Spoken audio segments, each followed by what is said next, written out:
আসসালামু আলাইকুম প্রিয় ভাই ও বন্ধুরা, সবাই কেমন আছেন? আসলে এই দুনিয়াতে মানুষ যে কতভাবে জীবনযাপন করে তা আসলে বলা মুশকিল।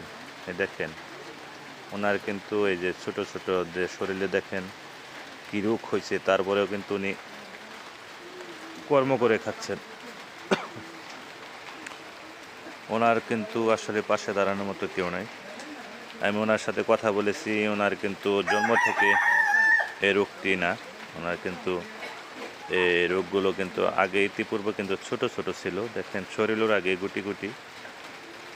উনি কিন্তু ১০০ টাকার বিনিময়ে শিলপাটা কাটিয়ে জীবন চালাচ্ছেন। ওনার ছেলে মেয়ে ৭ জন, ১ ছেলে ৬ মেয়ে।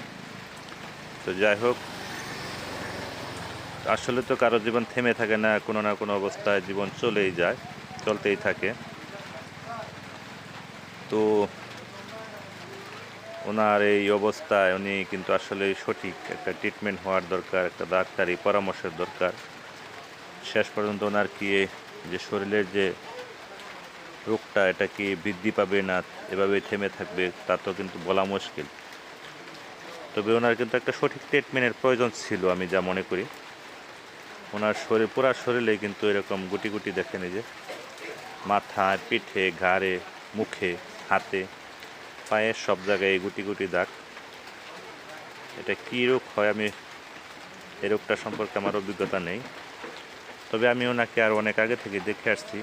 এই দেখেন পায়ের অবস্থা, কতটা অসহায় হওয়ার পরেও উনি কিন্তু কর্ম করে খাচ্ছেন।